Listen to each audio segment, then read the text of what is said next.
Baik, terima kasih.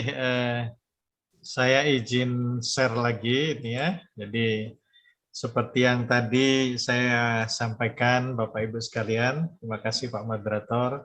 Saya akan meninjau dari sisi akademisnya, dari sisi teoritisnya. Jadi memang kompleksitas problematik inilah yang kita memerlukan pendekatan pentahelik ya. Nah, misalnya saya ceritakan ada saat ini mahasiswa saya disertasinya itu Bu Karmila di Riau ya, kebetulan beliau juga anggota DPRD di Provinsi Riau. Sekarang menggunakan pendekatan ini untuk meneliti tentang case korupsi ya. Kemudian ada juga Dr. Hani, seorang dokter ya, mahasiswa saya juga, meneliti case ini di bidang COVID-19 ya. Sekarang sedang riset di lapangan. Nah, jadi konsep pentahelik ini memang sifatnya multikulturalisme dalam penanganan tata kelola pemerintahan.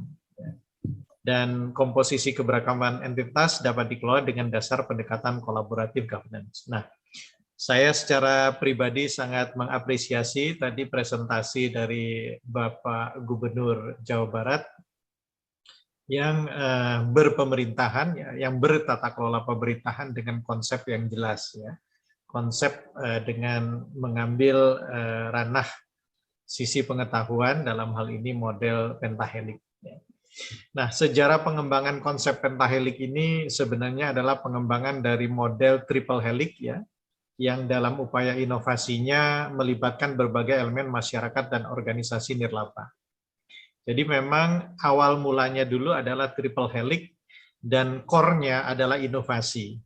Makanya tadi dari contoh-contoh yang disampaikan oleh Kang Emil tadi, inovasi-inovasi apa saja yang dilakukan ya dalam berpemerintahan di Jawa Barat. Memang core-nya di sini adalah inovasi ya. Nah, melalui sinergitas kolaborasi maka diharapkan inovasi didukung dengan berbagai sumber daya yang saling berinteraksi dalam kolaborasi. Nah, dalam perkembangannya konsep triple helix ini menjadi pentahelix. Nah, fase-fasenya itu dulu dimulai dari pentahelix 1, pentahelix 2, ya pentahelix 3, kemudian menjadi quadruple helix dan akhirnya menjadi pentahelix ya. Nah, ini konsep triple helix ya, berawal dari pemikiran Ed Kowitz dan Leidesdorff ya, awalnya dulu tahun 1995, yang memperkenalkan model sistem hubungan antara dunia akademis, dalam hal ini triple-nya adalah universitas, dunia industri, dan pemerintah. Jadi konsep triple helix ini kemudian dibawa oleh mereka dalam forum internasional, didiskusikan dalam suatu seminar yang diadakan di Amsterdam pada tanggal 3 sampai 6 Januari 1996 yang dihadiri lebih dari 90 negara. Nah, pemakiran daripada Eskowitz dan Leidesdorff ini merupakan pendalaman dan pengembangan dari teori awal pembangunan ekonomi yang disampaikan oleh Schumpeter di tahun 1934. Teori ini, teori pembangunan ekonomi ini mengatakan ada dua pelaku dasar, pengusaha dan inovator, two helix, dikembangkan kemudian menjadi triple helix ya, yaitu pengusaha dan inovator. Dan Schumpeter ini memang banyak melakukan riset tentang inovator, inovasi ya, sejak dia menjadi ilmuwan dunia dalam hal ini.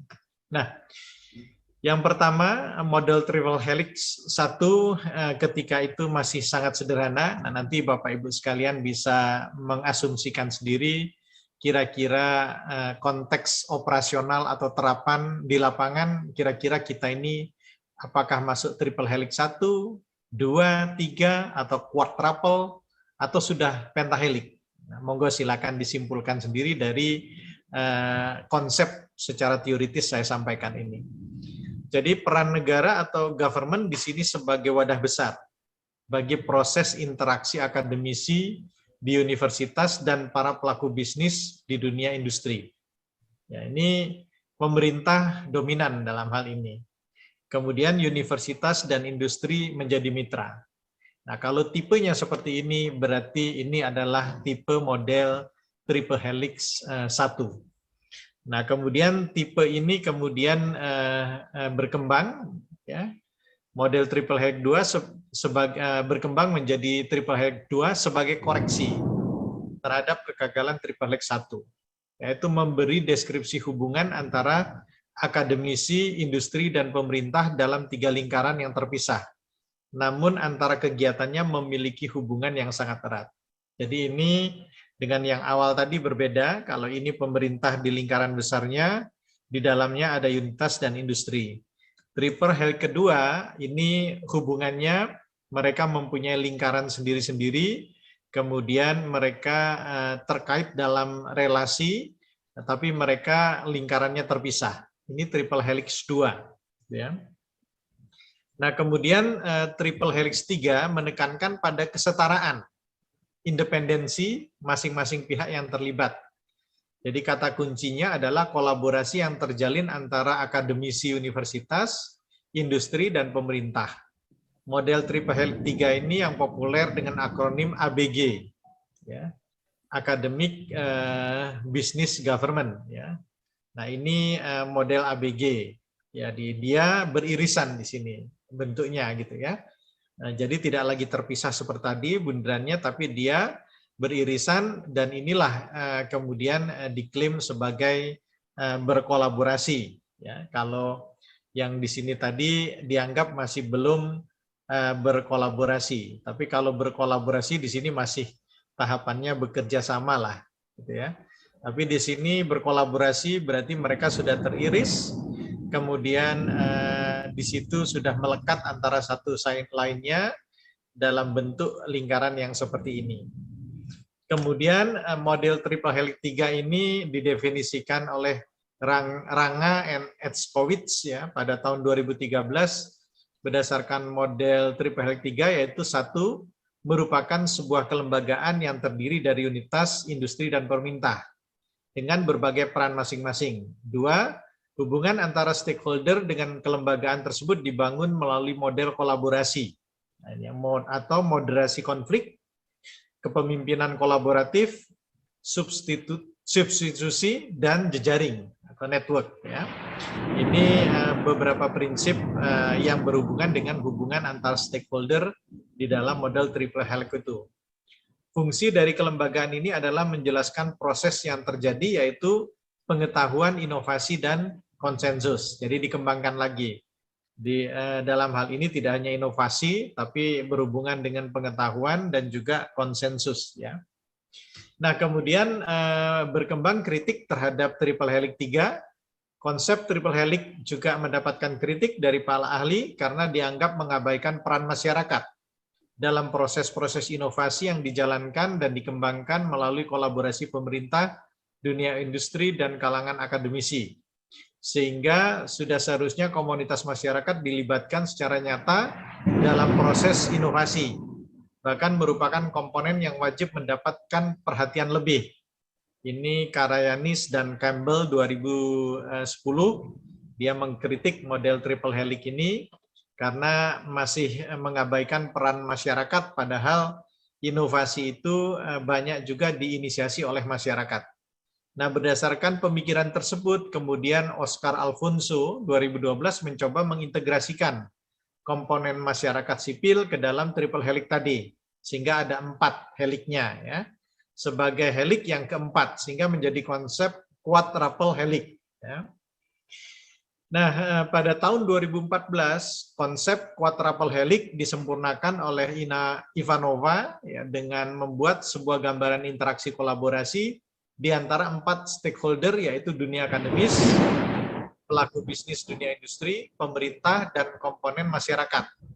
Konsep ini disebut quadruple, dipopulerkan dengan istilah model ABGC, Academic, Business, Government, and Community of Public. Ya. Nah, kemudian 2 tahun sebelumnya sebenarnya Karayanis dan Campbell ya di tahun 2012 telah mengajukan konsep quintuple helix. quintuple ini 5 ya, 5 helix sebenarnya. Ini yang kemudian nanti berkembang juga menjadi pentahelix itu kan 5, yang bahkan berbeda sejak helix keempat. Mereka satu suara dengan ahli lain pada konsep triple helix ya, akademisi, bisnis dan pemerintah.